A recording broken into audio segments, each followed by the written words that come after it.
De regreso a Reynosa, enero 2016. El Pifas entró corriendo a las palapas con un mensaje del jefe de custodios. «Danos chance», le dijo Galdino. «¿No ves que estamos platicando a gusto?» «Ya saben cómo son las cosas», reviró el mensajero, y ambos me miraron al mismo tiempo. Entonces pregunté, «¿Cuánto más?» «Otros 400 pesos», respondió el hombre de las piernas cortas. De todas las veces que visité Chiconautla, esa fue la única entrevista que duró más de 3 horas. Era mi elección terminarla en ese momento o comprar tiempo más para seguir conversando. «Oye, Pifas, pero si solo vamos por media hora más», dije. «Si no llevo los 400 los echarán de aquí. Para mí que este es un negocio entre ustedes dos», me atreví a especular. Galdino mantuvo fija la mirada sin parpadear. En cambio el otro se hizo el ofendido. «Órale, patrón, yo no me llevo así con usted». Saqué 100 pesos y los entregué. «Es todo lo que traigo». El Pifas preguntó con un gesto discreto si Galdino estaba de acuerdo, y mi interlocutor asintió.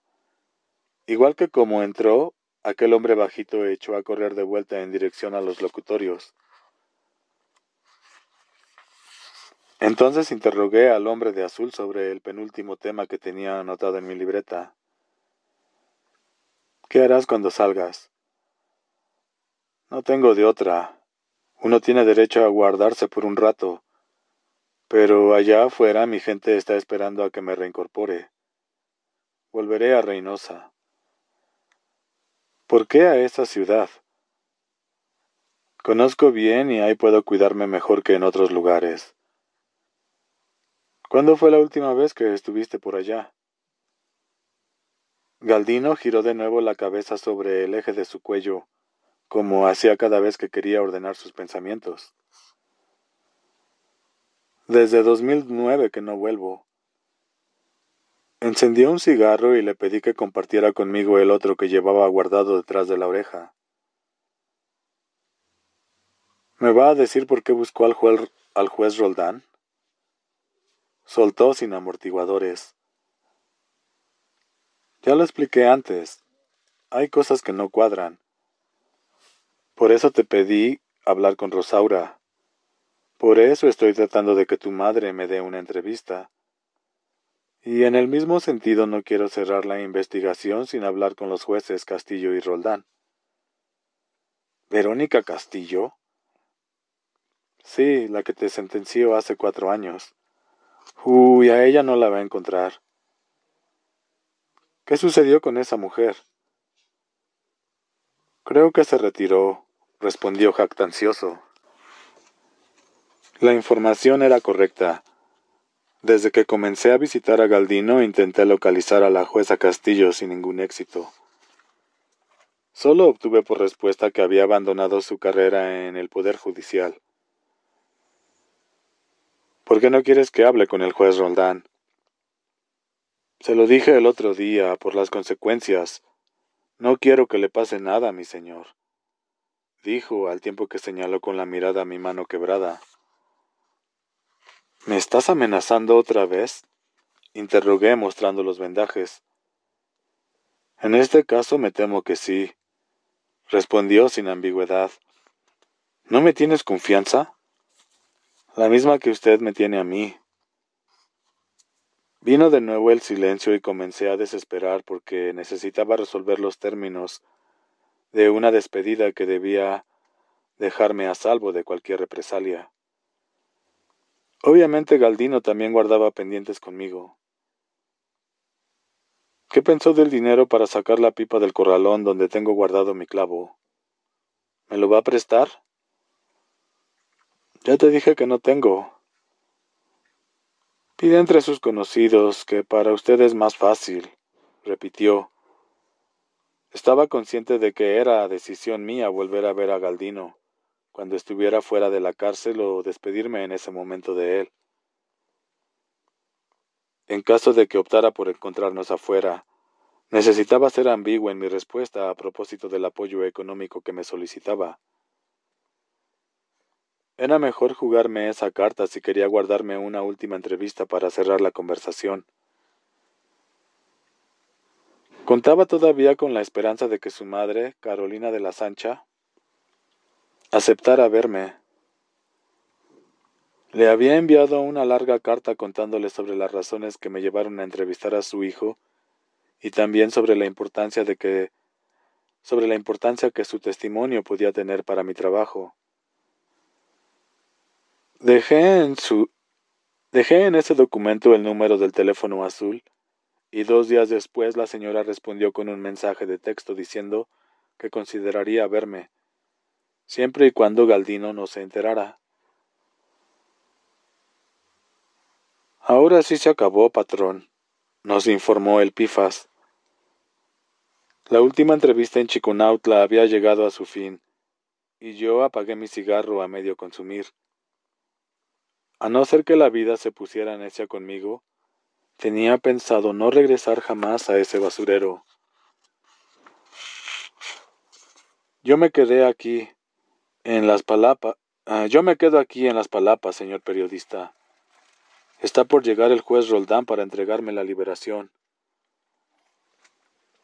Galdino Mellado se puso en pie y me extendió la mano, como cuando lo conocí. Me pareció evidente que ese sujeto fue alguna vez un militar disciplinado. Le devolví el saludo y me dolieron los huesos de la mano sana. Propuse entonces: cuando esté libre llámeme al teléfono que usted tiene. Noté que de manera involuntaria yo había regresado a utilizar la segunda persona del singular. Así lo haré, mi señor, desafió el Z9 con una mueca burlona.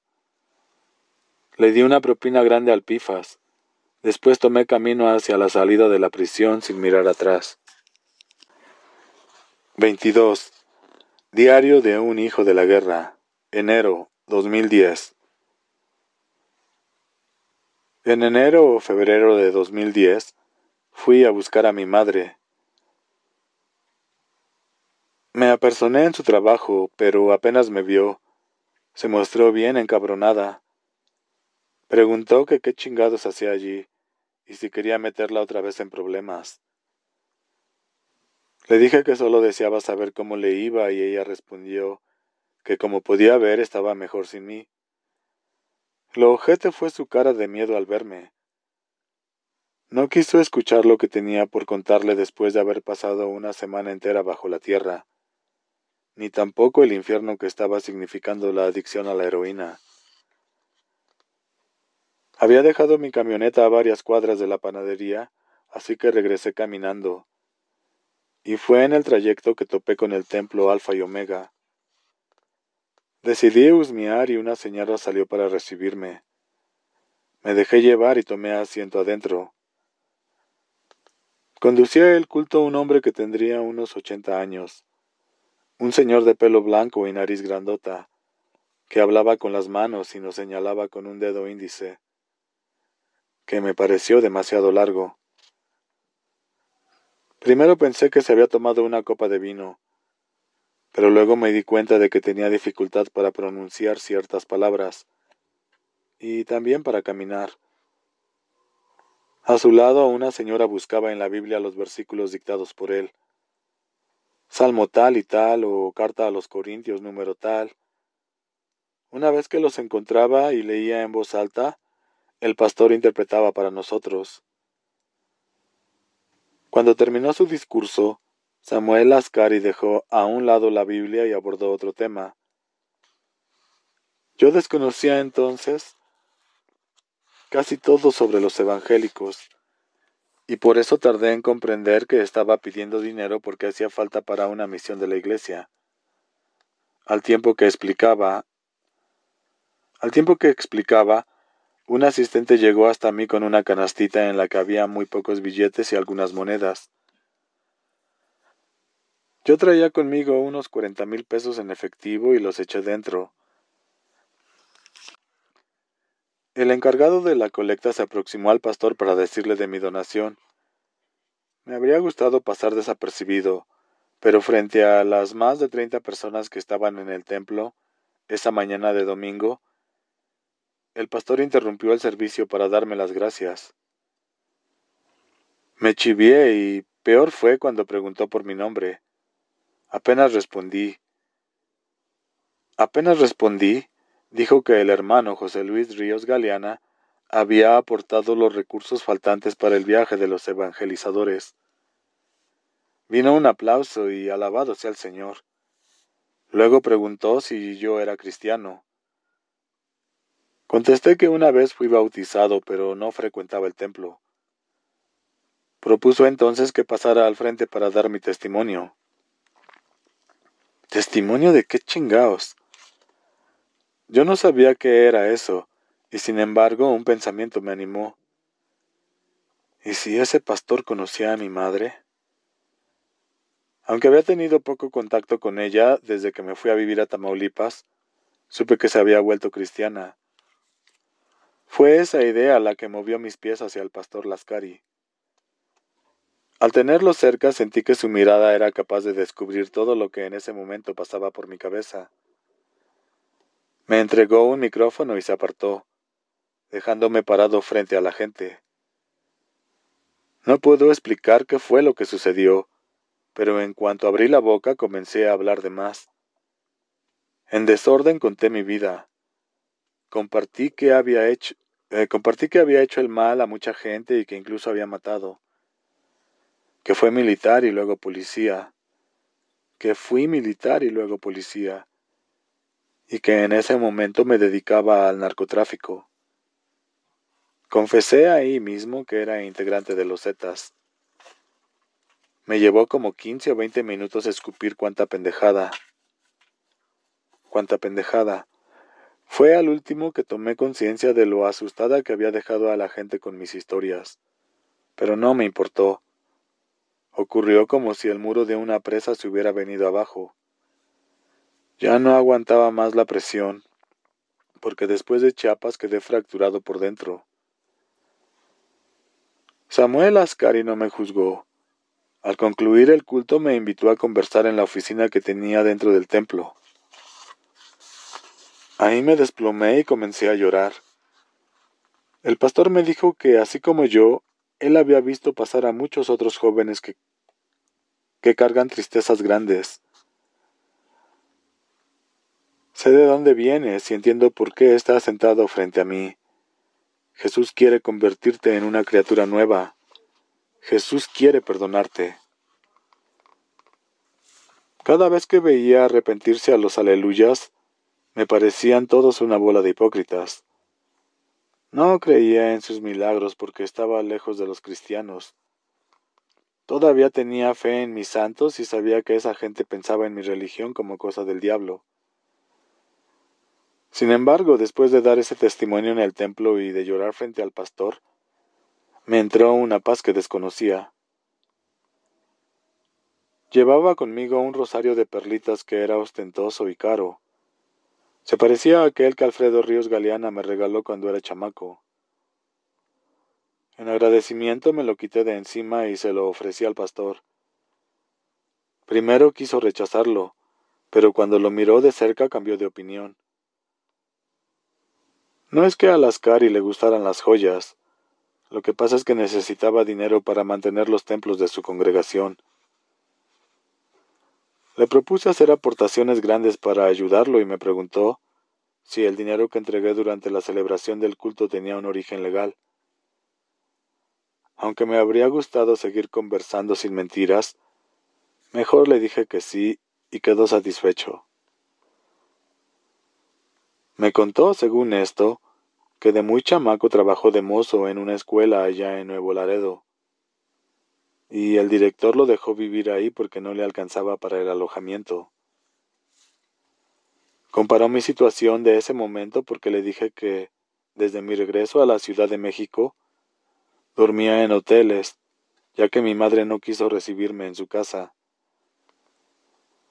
Se le ocurrió entonces ofrecerme el templo para que permaneciera mientras resolvía mi situación. Me agradó la idea.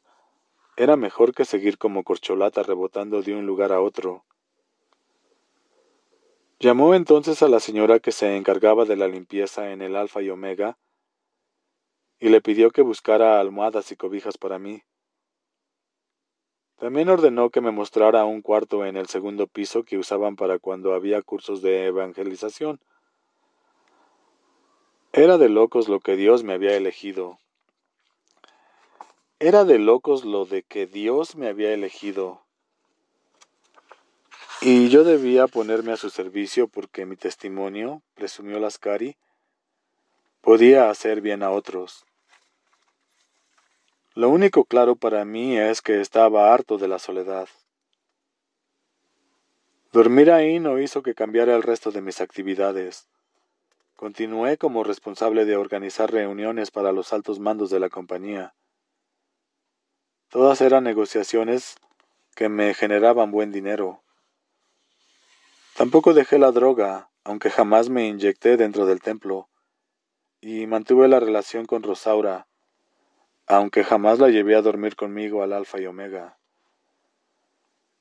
Había una persona mucho más jodida que yo. Le decíamos la cochinilla, porque hacía mucho ruido al comer, y es que no tenía dientes. Era un pobre tipo que a veces dormía en la calle y no tenía dónde bañarse. Una vez me pidió pasar la noche dentro del templo y se me hizo fácil decirle que sí. Creí que lo mismo habría hecho cualquier otro hermano, pero no supe adivinar su comportamiento. Durante un fin de semana que salí de la ciudad, la cochinilla robó varios micrófonos y una grabadora que tenían en la iglesia. En cuanto se enteró, el pastor Lascari me mandó llamar bien enojado. Se relajó cuando le expliqué que lo del hurto era responsabilidad del hermano Huberto, a quien conocíamos como la cochinilla. Molesto, de todas maneras, me exigió que devolviera las llaves, ya que a pesar de tener motivos bondadosos, había abusado de su confianza al meter a la iglesia a una persona sin pedir autorización. Sin embargo, el pastor y yo nos seguimos frecuentando. Durante una enfermedad que lo obligó a guardar reposo, yo lo visitaba en su casa. Todo ese tiempo fue sincero mi acercamiento a la palabra de Dios. Le presenté a Rosaura, pero al pastor no le gustó que ella siguiera casada con otra persona. Así que solo yo lo visitaba. Quienes no tenían ninguna confianza en mí eran los hijos del pastor Samuel y Jonathan. Y es que la gente de la congregación recordaba mi primer testimonio en el pueblo. En el templo, los dos pensaban de mí que era una persona abusiva, y después del robo de la cochinilla en el templo, temían que yo fuera a hacer lo mismo en su casa.